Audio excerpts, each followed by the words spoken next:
একটু কি খাচ্ছিস রে? দে না একটু।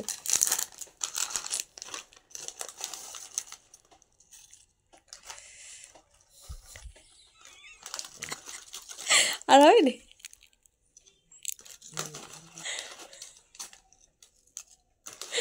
ঠিক আছে, তা দিচ্ছিস যখন খাইয়ে নি। নমস্কার বন্ধুরা, গুড মর্নিং। স্বাগত জানাই আবার আমার একটা নতুন ব্লগ ভিডিওর সাথে। তো কেমন আছেন আপনারা? আশা করছি ভালো আছেন। আমি কিন্তু খুব ভালো আছি, সেটা অবশ্যই আপনাদের ভালোবাসায়। তো ভিডিওর শুরুতেই দেখলেন আমার ছেলে গিয়েছিল একটু পোস্ট অফিস।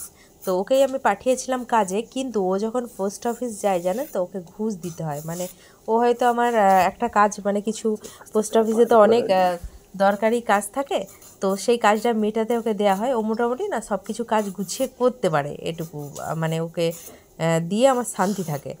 তো ও গেছিলো পোস্ট অফিস। তো পোস্ট অফিস গেলেই ও বলবে, মা আমাকে একটা কিন্তু আঙ্কেল চিপস খাওয়ার টাকা দিতে হবে, মানে আমাকে একটা আঙ্কেল চিপস আমি খাবো, তার জন্য কিন্তু আমাকে একটা টাকা দিতে হবে। তো ওকে আঙ্কেল চিপস কিনতে আমি দিয়েছিলাম। তো আমি একটা কথা বলি না বারবার, যে একটা জিনিস কিনি আর আমরা দুজনে শেয়ার করে খাই। ও আমাকে চিপস নাও যদি দিতে চায়, আমি দেনা দেনা করতে থাকবো। মানে ওই আঙ্কেল চিপসটা আমরা দুজনেই পছন্দ করি, তা বলে দুটো প্যাকেট না, এক প্যাকেটই কিনি, দুজনে মিলে শেয়ার করে খাই। যাই হোক, ছেলের কাছ থেকে একটু নিয়ে আমি খেয়েছিলাম। তো এখানে দেখুন কি করছি, এখানে আমি রান্নার জোগাড় করছি।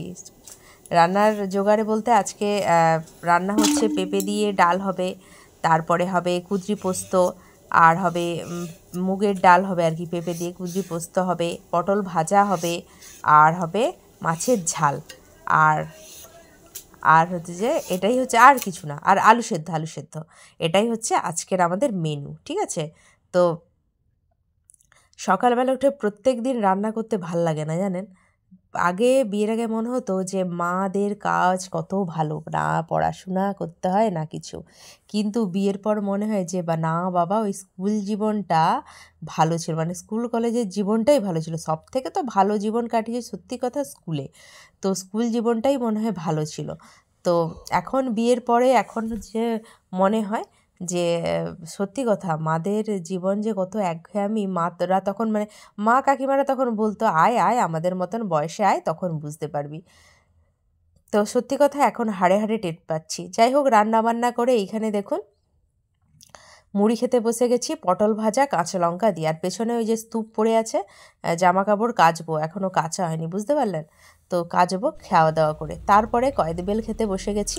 তো আমি কয়েদি বেলটা খাই, আর আপনারা ভিডিওটা দেখে কমেন্ট করে বলুন যে কেমন হয়েছে। ভালো লাগলে একটা লাইক, বেশি ভালো লাগলে শেয়ার, আর যারা ইউটিউব থেকে দেখছেন তারা সাবস্ক্রাইব করে দেবেন, যারা ফেসবুক থেকে দেখছেন তারা ফলো দিয়ে দেবেন, আর যারা থ্রেড থেকে দেখছেন তারাও কিন্তু ফলো দিয়ে দেবেন। আর আপনারা ভালো থাকবেন, সুস্থ থাকবেন। দেখা হবে আবার অন্য কোনো দিন অন্য একটা ভিডিওর সাথে। ততক্ষণের জন্য টাটা। Uncle chips.